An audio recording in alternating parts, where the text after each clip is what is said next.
John, I was just watching the movie Airworthy, and it's good. Have you seen Airworthy, the movie? I have not.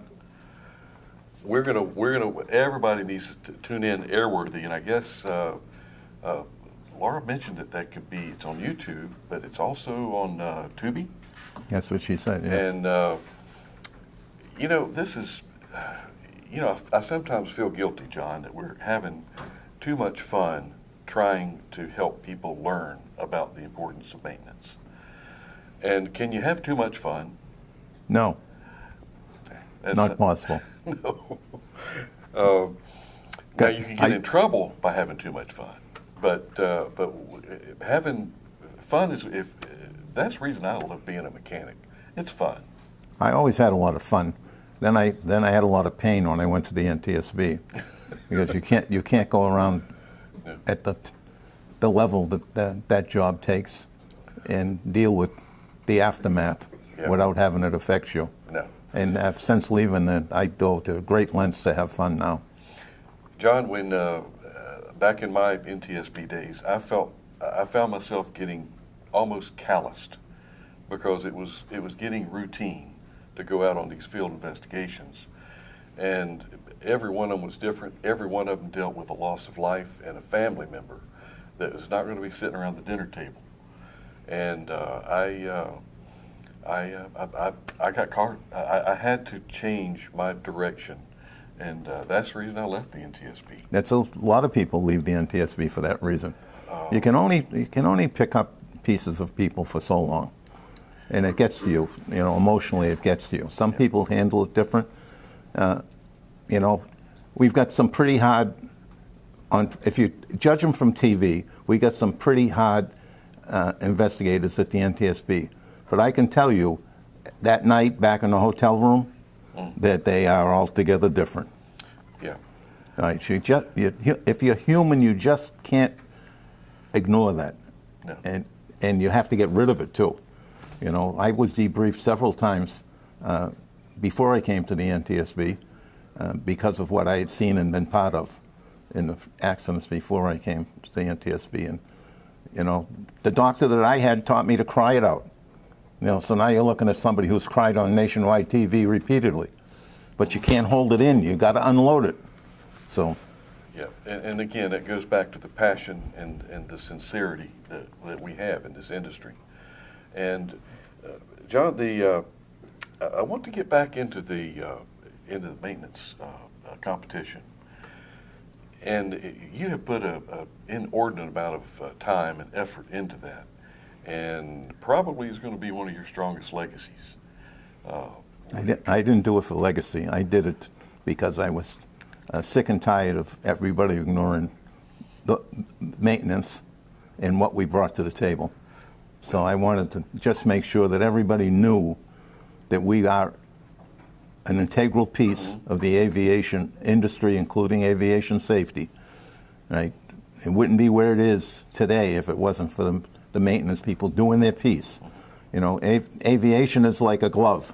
We got all these fingers in it. Flights, operations, maintenance is one. So, and we're all supposed to fit together. Well, we were ignored for a long time, and I just decided we weren't going to be ignored any longer. Well, and John, a term that I have used for many, many years is called the ultimate airman. I meet pilots and they say, "Are you?" Excuse me, I just had to clear my throat, and I just broke somebody's eardrums back there at the control panel. Have you? Help me, John. I just lost my thought. I just choked myself. Did I mention this is live? Okay. I was on a great roll there, and I cleared my throat, and I worried about Mike's ears. Well, he's the ultimate airman. Ultimate airman. Okay. Pilots. Are you a pilot? Do you want to be a mechanic? Says, well, no, I can't be a mechanic. Says, well, why not? And mechanics. Have you ever thought about flying? Says, I can't afford it. Really? Do you want to be a pilot? Says, well, yeah, I'd love to. Says, well, then get it. Because the ultimate airman, actually, the trifecta would be an air traffic controller on top of it. So mechanic, pilot, air traffic controller. I mean, when can you know too much about the aircraft that you're flying? No, you can't. But today, unless it's on fire, that's too much knowledge. But today, let's carry that thought. Okay. All right. So we have Airbus as the major manufacturer today. Can a pilot understand that airplane from one end to the other? No. He goes through training and he hits the high points for all the different systems. And then it drives me crazy because then pilots will talk about the systems like they know the system cold. You can't know it. Even maintenance people, we don't know all the systems cold. There's just too many and there are too many controls on it. And today with electronic circuits, and/or circuits, which will spin your head around like crazy when you start finding more than one in the system. So that means they're using the same wire to do more than one thing. It's just very, very complicated. And computerizations, the logic behind some of these computers that fly the aircraft, particularly fly-by-wire, is they're logical and they're programmed to act a certain way under a certain circumstance.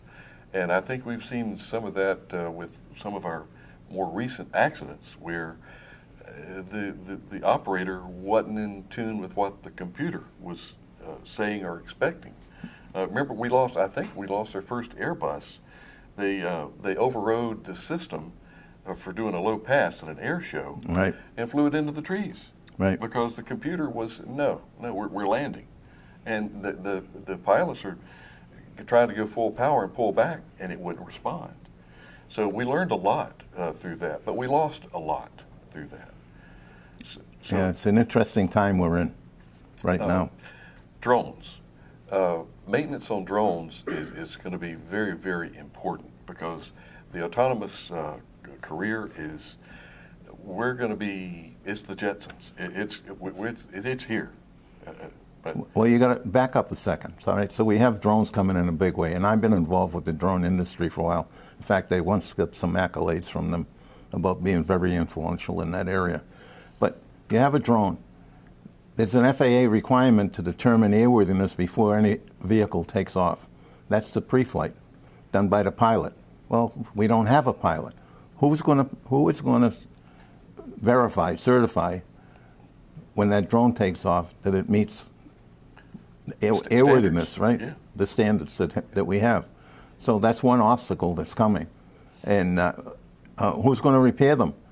When Jim Baylog was the head of flight standards at the FAA, his position was it had to be an AMP or a repairman to do it. So I don't know if I don't know if the FAA has changed their thinking on that or not, because they haven't said.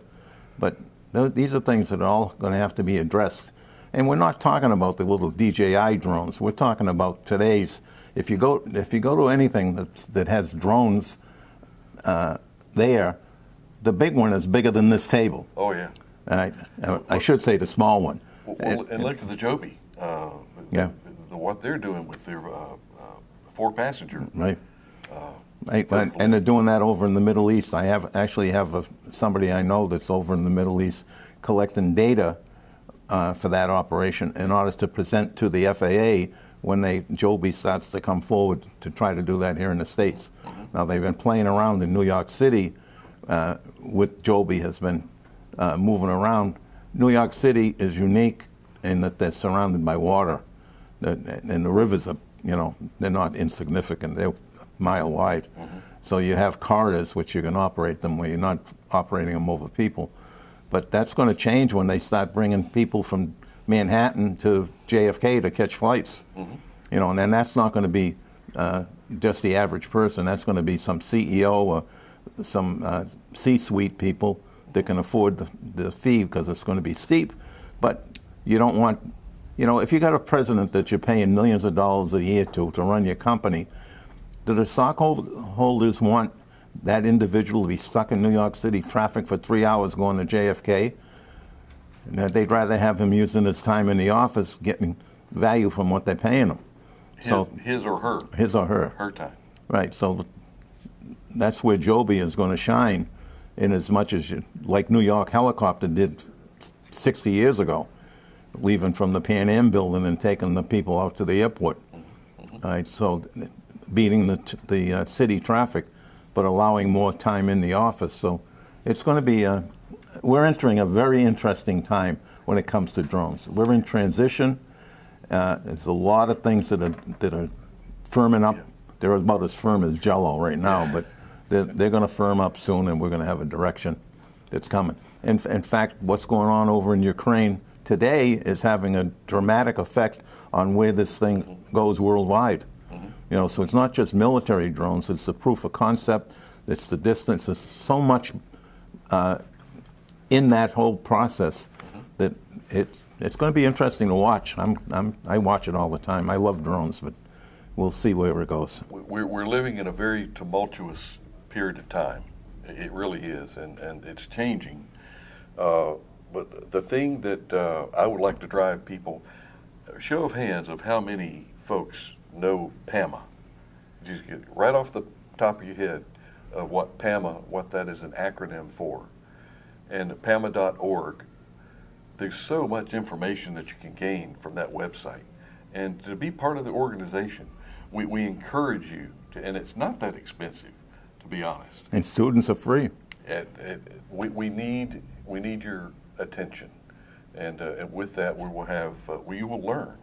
It will modify your behavior, and that's what we're all about. And speaking of modifying behavior, I think we have a movie star in our midst here. Has anybody seen The Rehearsal? I think it was it's HBO. It's HBO program, The Rehearsal. This guy here has a major role in that. It would be very interesting for you to seek that out and watch The Rehearsal. And you'll see just how serious this guy is and how he cleans up so well and wears his makeup just right. Just right. He's Hollywood. Greg Feith has nothing over this man. So, yeah, that was quite an experience. Quite an experience. So right down to your wardrobe. I remember you telling me about it, your wardrobe. Oh yeah, they had a trailer. I had a trailer because we were shooting remotely, and so you go in there and change. I have refreshments for you, little snacks, and in between shooting, and because we shoot from sunrise to we're on set sometimes till 11 o'clock at night, so it's long days, but it was different and it was fun, you know. So it really was. They'd come in wardrobe. I had to bring I had to bring 5 suits with me because they shoot so much during the day. They're shooting different segments, and you can't have different clothes on. So if the first day you're in brown, the next day you're in black, and you know, so you keep changing your clothes. But you're doing that in one day. But they're going to use it. It's a 6-part series, so they might be using one scene in the first part, and the next scene you shoot may be from the 6th show. So you probably never even thought you'd be a movie star. That came out of the blue. When I met the people that were part of the show and the planning in the beginning, I met them in Las Vegas by accident. It was a friend of mine at the FAA said, "I got somebody that is looking for somebody like you, and they want to talk to you." I said, "Sure." So we met in a donut shop. I was going to say Dunkin' Donuts, but it wasn't Dunkin', it was some other one. But anyway, we met in a donut shop, and they picked my brain about accidents for the better part of an afternoon, and went away. And I thought that what they were doing was an accident-related show. I don't hear anything for a long, long time, over a year. And one day the phone calls, and it just so happened that it was a week that I didn't have much to do. And the phone rang, and it was the same person I sat with, and he says, "We're shooting tomorrow. Can you be out here?" They gave you a whole day notice. Yeah. So I packed up, and away I went. And so because of all the suits and shirts and all, I had 2 big suitcases. So I felt like the Beverly Hillbillies moving, and I went off, and it was fun. So they kept going out as we did more and more of them. Well, John, we have about maybe 20 or 30 more years for you to continue your actor career. I hope so. And we have a lot to do. But PAMA, I really, and please encourage the folks to go to PAMA and join us. Well, please, I want you in the PAMA become active with PAMA. We're going to do the podcast coming up. By the end of the year, we're going to do a podcast. Unfortunately, I have to put this character in there. But we're going to highlight the maintenance people. We're going to help them educate the maintenance people because there's so much going on. You know, something as simple as a parts tag, understanding all the ins and outs of a parts tag. And, you know, we just had a discussion here between the shows about what the parts manual says, use part 1, 2, 3, 4, 5, and then when you go get 1, 2, 3, 4, 5, you find out it's obsolete, and now what do? So there's a whole procedure into all of that. We're going to start putting them out. One of the things that I recognize as being a problem across the maintenance is the information flow. Now AI is going to help that, and we're probably going to end up using AI ourselves to get the message out. It's just a tool, that's all it is. But somebody has to pull it together. And, you know, the airlines are going to pull it together for their needs. The business community is going to pull it together for their needs. Well, the general aviation community has nobody to pull it together, and that's where the space that I want to be in. I want to pull that together for the folks and help them with progressions as well. So maybe you work for general aviation for a while, and then you want to move up to air carrier because the pay is so much better. And working conditions may be different. So we want to pull all that information together so people can make informed decisions about their lives and their futures and what they want to do. And John, I'm going to ask a question of our studio audience here. How many folks are aware and know what the Dirty Dozen is? Okay, we'll say maybe half of the Dirty Dozen. I encourage you, go onto this thing or a computer somewhere and do a search for FAA Dirty Dozen and learn it. It's very informative and it's very real. It's true. And I'm going to taunt you. I'll give you a little history. So the Dirty Dozen came about in the early 90s by 2 Canadian inspectors, airworthiness inspectors. And I worked with them after they had the idea, but I worked with them a little bit in those early years, and I am a big supporter of the Dirty Dozen. One of my frustrations with today's version of the Dirty Dozen, it is the same version in the early 1990s. Now that came about, the Dirty Dozen came about around the same time that cockpit resource management came about, but we've had at least 5 or 6 different versions of cockpit resource management, but we haven't had any investment from any of the government authorities in improving and advancing the maintenance human factors. None. So that's frustrating on my part because it's stale. A lot of the mechanics today look at it and say, oh yeah, I learned that 5 years ago or whatever. And it's stale. We need to put some new processes in place, update the verbiage, and do something to bring it into the 21st century. So we're going to do some of that at PAMA as much as we can. You know, money drives everything.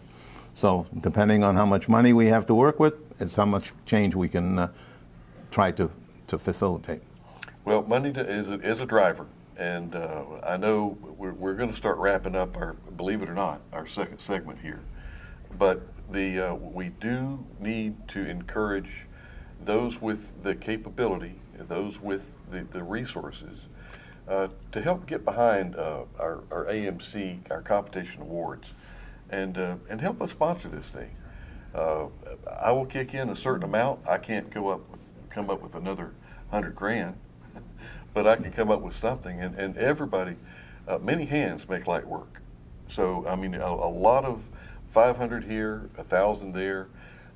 Put it in your budget for next year for your big corporations out there that's had a good year. Share it with some folks that could really appreciate and use those funds.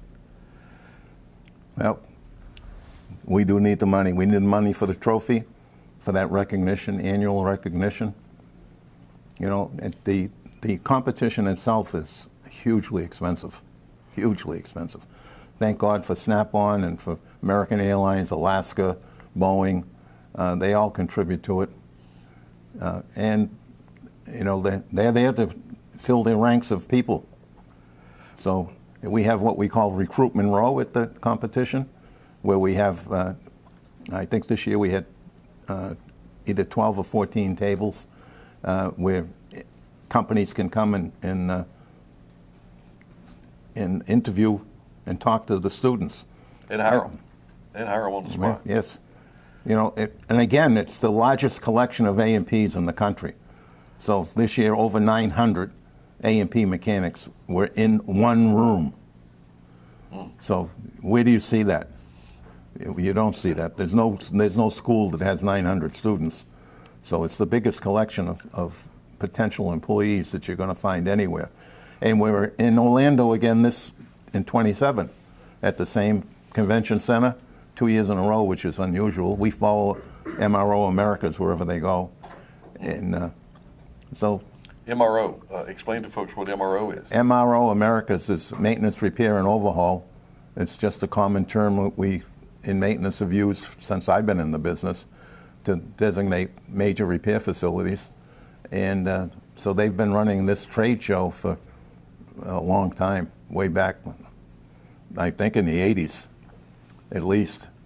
It used to be part of Aviation Week. It now stands alone and as another venue, but they run shows in not only the U.S. and South America and in Europe, several locations in Europe, the Middle East, and Asia. We're going to go to Asia with them next year, to Singapore,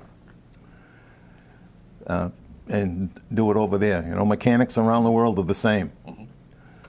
So, and you know, it's funny about that. You know, I've chased broken airplanes around the world when I was younger. And you go to airports, wherever you are, and you need help, just find the mechanic, because they'll help you. It's not like when you go up to a Buick dealership and you drive up and say, hey, my car's making a funny noise. Well, just fill out this work order. We'll have one of our service administrators call you. Just go to the waiting room, and we'll let you know when we can get you in to take a look at it. Yeah.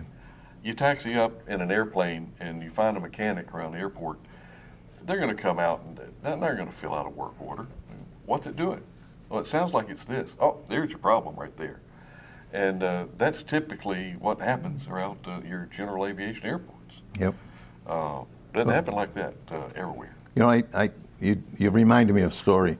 This goes back into the, could be the 70s or early 80s. And we had a DC-930 take off out of Boston, Air Canada, and it blew the bulkhead out the back of the airplane. Ooh. There was a crack in the bulkhead. That's a major structural item for those of you that don't know. So, you know, the airplane's a big tube, and so the bulkhead is the one that seals the back. Pressurization, and it broke. And the airplane came back and landed. It didn't. It destroyed a bunch of things, but it didn't do enough damage to take away the ability to fly the airplane. But anyway, I happened to be doing an interview with Forbes magazine, and I had in the vehicle for the airline that I worked for, the reporter for Forbes, and we had just gone through a whole bunch of stuff. And he looks at the airplane, it's parked over, remotely parked, and a lot of people around it, and he said that there was a truck from Eastern Airlines that was just there, and he pulled away, and there's another airline there. And he said, what's that all about? I said, that's their maintenance people. They're all coming over here to see what happened to that airplane. And they're going to take what they see back to the hangar, and they're going to be looking at the airplanes that they work on to see if it had similar problems. But that's what happens in our business. We are connected, all right? Even though we're different companies, the maintenance side is more connected than many, many people realize. We will share so much. I'm going to drive our production guys crazy back there. Autumn on one, I just heard let's see if we can get our camera person on number one to zoom in on that card right there. Let's see. Oh, wow. Yeah. Okay, now hold what you got. Hold what you got. I'm going to flip it around here. this is what we encourage you to go and look at when you pull up your movies. We're going to send you to The Rehearsal, and that is HBO, and we're also going to send you to Airworthy, the movie Airworthy on Tubi, and I'm not going to tell you what Airworthy is about, but I think you can pretty well figure it out. It has something to do with airplanes and aerospace, Navy, space. We haven't even touched on space, John. We need another hour. We need days because things are, and we only got 3 minutes to finish this up. But this is not, we're not going to end this. We're going to conclude this show, but there's going to be many more shows to come and podcasts. This is one thing that we really need. You're involved with what, 3 podcasts now? Yes. Are you doing any good? I'm told that our reach is substantial at times. You know, we have approaching 100,000 people that watch our podcast, depending on the subject, and some of those have to be listening. Mm-hmm. So, and we got to use our system, our social media. I just talked to Carolyn Hinton a little earlier about social media.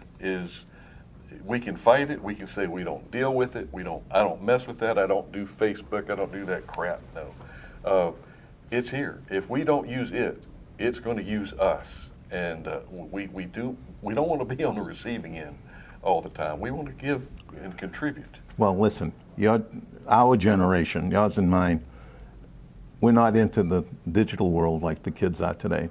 If you want to reach the young guys, and I want to reach the younger generation that's coming in to mechanics, you have to get into the digital world today. Yeah. TikTok and the rest of it. I mean, I remember when Facebook was the thing with kids, my kids, and then when the adults started getting on Facebook, the kids all bailed out and they went to something else, and then the adults followed them and they bailed out and went to something else. So. As for old people, I guess Instagram's coming up to be the next big thing here, but X and all that, whatever. You have to use all the means of communications you have to deliver the safety message to all those different segments of aviation that I talked about. And John, I want to thank you for you dropped the F word a couple times today. I did? Yeah, fun. Oh. What are you talking about, huh? Well, it's not uncommon. They used to take bets at the NTSB how long it would take me to drop an F-bomb on TV, but I managed not to. Well, John, again, this is not the end. This is the beginning. Yes. And we have FAA credit coming at the end of this show for your wings credit. Pay attention. John, thank you so much for your time, and I mean that seriously.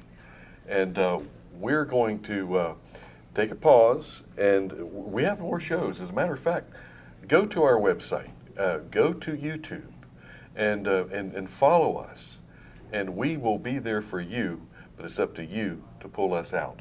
So we will see you next interview.